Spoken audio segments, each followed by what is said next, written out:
मेरे इस YouTube channel पर आप सभी का स्वागत है। हम जयशंकर प्रसाद द्वारा रचित नाटक धुरु स्वामिनी का अध्ययन कर रहे थे, जिसमें हमने अब तक पढ़ा कि चंद्रगुप्त और धुरु स्वामिनी शकदुर्ग पर विजय प्राप्त कर लेते हैं और शकराज है उसकी मृत्यु हो जाती है। तो कोमा शकराज का शव लेने के लिए धुरु स्वामिनी के पास आती है। तो धुरु स्वामिनी उसे पूछती है कि वह क्या क्या चाहती है। तो कोमा कहती है कि रानी, तुम भी स्त्री हो, क्या एक स्त्री की व्यथा न समझोगी। तो इस प्रकार वह धुरु स्वामिनी से शकराज का शव मांगती है। तो धुरु स्वामिनी उसे शव ले जाने की आज्ञा ले जाती है, दे देती है। उसी समय मंदाकिनी कोमा चली जाती है और मंदाकिनी का प्रवेश होता है। तो वो कहती है धुरु स्वामिनी से, उसी के बारे में आज हम चर्चा करेंगे कि स्त्रियों के इस बलिदान का भी कोई मूल्य नहीं। कितनी असहाय दशा है। अपने निर्बल और अवलंब खोजने वाले हाथों से ये पुरुष के चरणों को पकड़ती हैं और वे सदैव इनको तिरस्कार, घृणा और दुर्दशा की भिक्षा से उपकृत करते हैं, तब भी ये बावली मानती हैं। धुरु स्वामिनी कहती है, भूल है, भ्रम है, किंतु उसका कारण भी है। पराधीनता की एक परंपरा सी उनकी नस नस में, उनकी चेतना में न जाने किस युग में घुस गई है। उन्हें समझकर भी भूल करनी पड़ती है। क्या वह मेरी भूल न थी? जब मुझे निर्वासित किया गया तब मैं आत्ममर्यादा के लिए कितनी तड़प रही थी और राजाधिराज रामगुप्त के चरणों में रक्षा के लिए गिरी, पर कोई उपाय चला। वह मेरी भूल थी नहीं, पुरुष की प्रभुता का जाल मुझे अपने निर्दिष्ट पथ पर ले ही आया। मंदा, दुर्ग विजय मेरी सफलता है या मेरा दुर्भाग्य, इसे मैं नहीं समझ सकी हूँ। राजा से मैं सामना करना नहीं चाहती। पृथ्वी तल से जैसे एक साकार घृणा निकलकर मुझे अपने पीछे लौट चलने का संकेत कर रही है। क्यों? क्या यह मेरे मन का कलुष है? क्या मैं मानसिक पाप कर रही हूँ? फिर उन्मत्त भाव से उसका प्रस्थान हो जाता है। तो मंदाकिनी कहती है, नारी हृदय जिसके मध्य बिंदु से सटकर शास्त्र का एक मंत्र कील की तरह गड़ गया है और उसे अपने सरल परिवर्तन चक्र में घूमने से रोक रहा है, निश्चय ही वह कुमार चंद्रगुप्त की अनुरागिनी है। तो चंद्रगुप्त का अचानक प्रवेश होता है। चंद्रगुप्त कहता है, कौन? मंदा। तो मंदाकिनी कहती है, अरे कुमार, अभी थोड़ा विश्राम करते। चंद्रगुप्त बैठते हुए कहता है, विश्राम? मुझे कहाँ विश्राम? मैं अभी यहाँ से प्रस्थान करने वाला हूँ। मेरा कर्तव्य पूरा हो चुका, अब यहाँ मेरा ठहरना अच्छा नहीं। तो मंदाकिनी कहती है, किंतु भाभी की जो बुरी दशा है, यहाँ अर्धवाक्य की योजना है, जो कि इस धुरु स्वामिनी नाटक की विशेषता है कि अर्धवाक्य वह होता है जहाँ पूरा वाक्य न कहकर उसको अधूरा ही छोड़ दिया जाता है। तो चंद्रगुप्त कहता है, क्यों क्यों, उन्हें क्या हुआ? मंदाकिनी चुप रहती है। बोलो, मुझे अवकाश नहीं।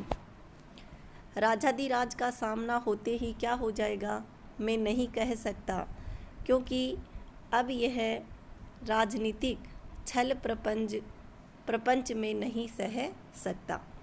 तो मंदाकिनी कहती है, किंतु उन्हें इस असहाय अवस्था में छोड़कर आपका जाना क्या उचित होगा? और वह चुप रह जाती है। चंद्रगुप्त कहता है, और क्या, वह क्यों नहीं कहती हो? तो क्या, मंदा कहती है, तो क्या उसे भी कहना होगा? महादेवी बनने से पहले ध्रुव स्वामिनी का जो मनोभाव था वह क्या आपसे छिपा था? चंद्रगुप्त, किंतु मंदाकिनी, उसकी चर्चा करने से क्या लाभ? तो मंदाकिनी कहती है, हृदय में नैतिक साहस, वास्तविक प्रेरणा और पुरुष की पुकार एकत्र करके सोचिए तो कुमार कि अब आपको क्या करना चाहिए। चंद्रगुप्त चिंतित भाव से टहलने लगता है। नेपथ्य यानी पर्दे के पीछे में कुछ लोगों के आने जाने का शब्द और कोलाहल होता है। देखो तो यह क्या है, महादेवी कहाँ गई? प्रस्थान हो जाता है मंदा का। चंद्रगुप्त, विधान की शाही का एक बिंदु गिरकर भाग्य लिपि पर कालीमा चढ़ा देता है। मैं आज यह स्वीकार करने में भी संकुचित हो रहा हूँ कि ध्रुव स्वामिनी मेरी है। फिर थोड़ा ठहर कर, हाँ वह मेरी है, उसे मैंने आरंभ से ही अपनी संपूर्ण भावना से प्यार किया है। मेरे हृदय के गहन अंतस्तल से निकली हुई यह मूक स्वीकृति आज बोल रही है। मैं पुरुष हूँ नहीं, मैं अपनी आँखों से अपना वैभव और अधिकार दूसरों को अन्याय से छीनते देख रहा हूँ और मेरी वाग्दत्ता पत्नी मेरे ही अनुत्साह से आज मेरी नहीं रही। नहीं, यह सील का कपट, मोह और प्रवंचना है। मैं जो हूँ वही तो नहीं स्पष्ट रूप से प्रकट कर सका। यह कैसी विडंबना है। विनय के आवरण में मेरी कायरता अपने को कब तक छिपा सकेगी। एक ओर से मंदाकिनी का प्रवेश होता है। मंदाकिनी कहती है, सकराज का शव लेकर जाते हुए आचार्य और उनकी कन्या का राजाधिराज के साथी सैनिकों ने वध कर डाला। ध्रुव स्वामिनी कहती है यानी उसको अफसोस होता है। उसी समय सामंत कुमारों का प्रवेश होता है। सामंत कुमार सब एक साथ कहते हैं, स्वामिनी, आपकी आज्ञा के विरुद्ध राजाधिराज ने निरीह शकों का संहार करवा दिया। ध्रुव स्वामिनी, फिर आप लोग इतने चंचल क्यों हैं? राजा को आज्ञा देनी चाहिए और प्रजा को नतमस्तक होकर उसे मानना होगा। सामंत कुमार कहते हैं, किंतु अब यह असहाय है। राज सत्ता के अस्तित्व की घोषणा के लिए इतना भयंकर प्रदर्शन। मैं तो कहूँगा इस दुर्ग में आपकी आज्ञा के बिना राजा का आना अन्याय है। ध्रुव स्वामिनी कहती है, मेरे वीर सहायकों,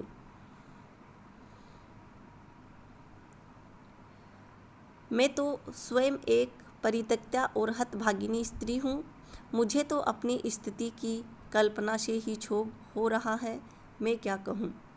तो सामंत कुमार कहता है, मैं सच कहता हूँ, रामगुप्त जैसे राजपथ को कलुषित करने वाले के लिए मेरे हृदय में तनिक भी श्रद्धा नहीं। विजय का उत्साह दिखाते यहाँ वे किस मुँह से आए जो हिंसक, पाखंडी, शिव और क्लीव हैं। तो रामगुप्त का सहसा शिखर स्वामी के साथ प्रवेश होता है और वो कहता है, क्या कहा?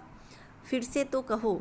सामंत कुमार, गुप्त कुल के गौरव को कलंक कालिमा के सागर में निमज्जित करने वाले। शिखर स्वामी उसे बीच में ही रोककर कहते हैं, चुप रहो, क्या तुम लोग किसी के बहकावे से आवेश में आ गए हो? चंद्रगुप्त की ओर देखकर कहता है, कुमार, यह क्या हो रहा है? चंद्रगुप्त उत्तर देने की चेष्टा करके चुप रह जाता है। तो रामगुप्त कहता है, दुर्विनीत, पाखंडी, पामरों, तुम्हें इस धृष्टता का क्रूर दंड भोगना पड़ेगा। पर्दे के पीछे की ओर देखकर इन विद्रोहियों को बंदी करो। रामगुप्त के सैनिक आकर सामंत कुमारों को बंदी बनाते हैं। रामगुप्त का संकेत पाकर सैनिक लोग चंद्रगुप्त की ओर भी बढ़ते हैं और चंद्रगुप्त श्रृंखला में बंध जाता है। ध्रुव स्वामिनी कहती है, कुमार, मैं कहती हूँ कि प्रतिवाद करो। किस अपराध के लिए यह दंड ग्रहण कर रहे हो? तो चंद्रगुप्त एक दीर्घ निश्वास लेकर चुप रह जाता है।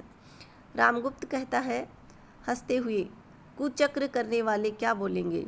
तो धुर स्वामिनी कहती है, और जो लोग बोल सकते हैं, जो अपनी पवित्रता की दुदुम्बी बजाते हैं, वे सबके सब साधु होते हैं ना। चंद्रगुप्त की ओर इशारा करते हुए कहती है, कुमार तुम्हारी जीवा पर कोई बंधन नहीं, कहते क्यों नहीं कि मेरा यही अपराध है कि मैंने कोई अपराध नहीं किया। तो रामगुप्त कहता है, महादेवी।